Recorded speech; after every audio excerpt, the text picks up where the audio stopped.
बात करेंगे एमके पाकिस्तान के रहनुमा मुस्तफ़ा कमाल की, जिन्होंने मुल्क में माशी इमरजेंसी लगाने का मुतालबा किया है। कौमी असम्बली में बजट पर बहस के दौरान मुस्तफ़ा कमाल ने कहा कि आवाम से पैसे मांगने की बजाय बड़े लीडर्स और अरकान पार्लियामेंट 1000 अरब रुपए जमा करें। नवाज शरीफ रायमंड महल, बानी पीटीआई बनी गाला और जरदारी बिलावल हाउस अतिया कर दें। हम अपनी पार्टी की जानिब से ये बताना चाहते हैं कि भाई इस मुल्क में आपको माशी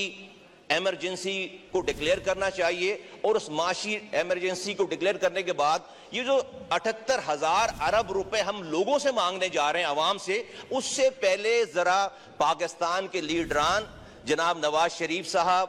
जनाब इमरान खान साहब, जनाब आसिफ अली जरदारी साहब और इस ऐवान में बैठे हुए तमाम MPAs, तमाम MNAs, तमाम सेनेटर्स, फजलुर रहमान साहब और सारे लोग, तमाम लीडरान से मेरी ये गुजारिश है कि वो पहल करें। मसलन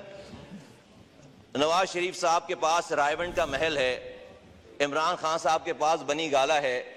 जरदारी साहब के पास सारे शहरों में बिलावल हाउसेज हैं, तो दे देना सारे एक एक घर जो है वो पाकिस्तान को अतिया कर दें।